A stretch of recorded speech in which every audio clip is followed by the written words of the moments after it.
Baik, sebelum kita memulai perkuliahan, pada dan ucapkan terima kasih apresiasinya untuk malam hari ini kita kuliah pada pertemuan yang kedua, ya. Untuk mata kuliah apa?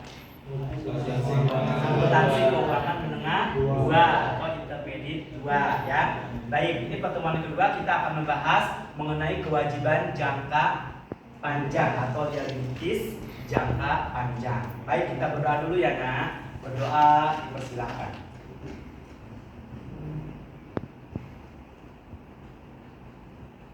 Selesai. Baik, tolong perhatikan ke depan. Hari ini bahasannya adalah kita akan membahas mengenai kewajiban jangka panjang. What is the meaning is tadi kan? Apa sih yang dimaksud dengan kewajiban jangka panjang itu apa? Coba ada yang tahu nggak? Kewajiban jangka panjang itu apa, Nak?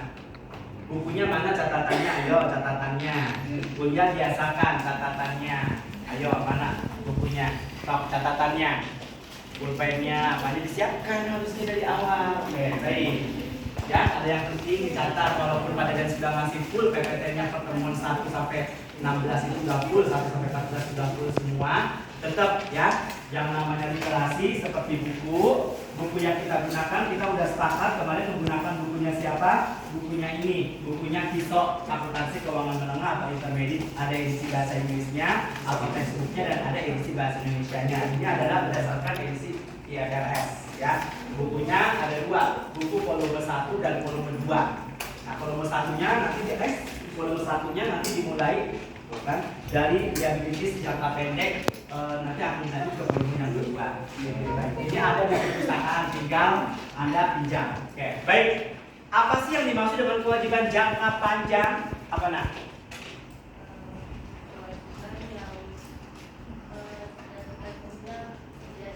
Ya, salah satunya yang paling sangat kita ingat adalah kewajiban jangka panjang itu adalah kewajiban yang jangka waktunya itu lebih dari 1 tahun.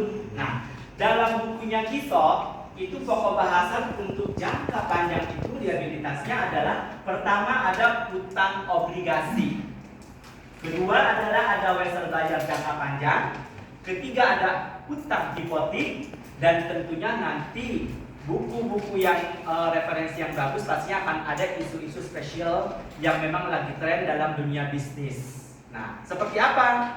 Tolong disimak baik-baik, diperhatikan baik-baik, dan satu yang paling penting, Pak Dadan selalu bilang, utamakan adalah you semua pahami dulu konsepnya.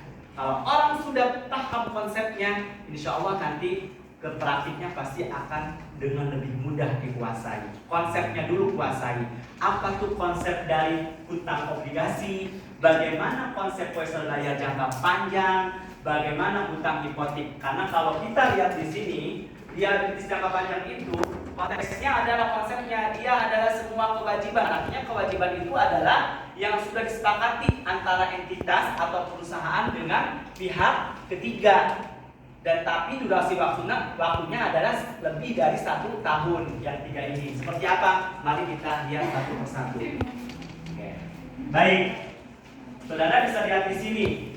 Kalau misalkan dia kurun waktunya adalah lebih dari 1, maka siklusnya akan seperti ini. Contohnya, ada utang obligasi, ada wesel bayar, ada utang hipotek, ada kewajiban pensiun, dan tentunya ada kewajiban leasing. Nah, nanti kalau you sudah paham konsepnya, maka nanti ketika meng-create pada saat praktiknya, baik itu jurnalnya, baik itu bagaimana pengakuan, pencatatan, penilaian, sampai dengan nanti penyajian laporan keuangan termasuk analisisnya akan di luar kepala, akan hafal karena konsepnya sudah bisa. Oke, baik. Nah, jadi utang jangka panjang itu tadi seperti yang Kalian bilang memiliki perjanjian dan pembatasan. Perjanjiannya bagaimana?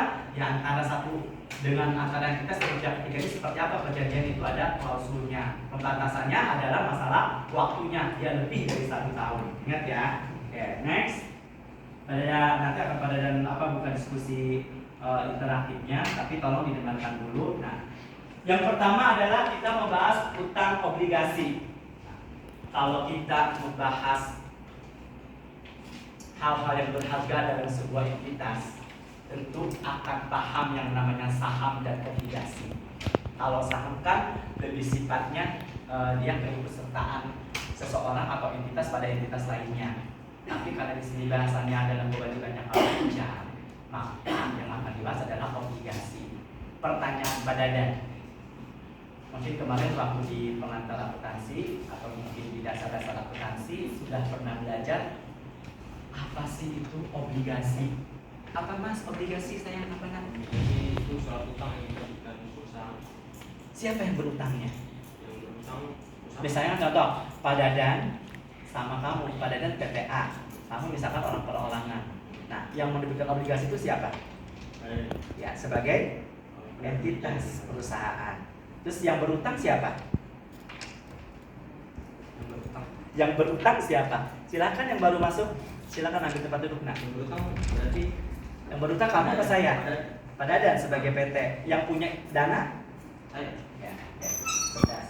Nah, jadi kalau kita lihat obligasi itu salah satunya adalah obligasi, kalau bahasa Indonesia itu adalah secara harfiah itu merupakan surat utang. Jadi perusahaan itu butuh dana, maka karena beliau itu butuh dana, entitas itu butuh dana, maka salah satunya adalah menerbitkan obligasi. Nah, tentu obligasi ini akan ada yang namanya kontrak obligasi yang disebut apa? Bond apa? Bond indenture. Nah, apa tuh? Yaitu kontrak obligasi yang merupakan janji tertulis untuk membayar berapa uang pada tanggal jatuh temponya plus dengan bunga periodiknya. Maka muncul, kalau misalkan tadi Pak Dadan katakan Pak Dadan sebagai entitas misalkan PTA, kamu misalkan sebagai orang yang membeli obligasinya atau kebetulan ada ikatan dengan saya, maka keuntungan kamu sebagai orang yang memiliki obligasi itu dari saya itu adalah apa namanya? Kupon.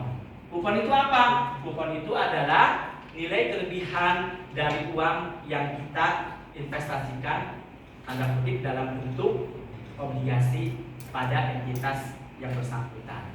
Sehingga intinya adalah dalam hal apapun ketika kita belajar ekonomi, ya apalagi akuntansi, tidak ada satupun di dunia ini aset yang mau berkurang. Aset harus selalu bertambah. Saham, contoh, ketika kita punya saham, apa keuntungan yang ingin kita dapatkan?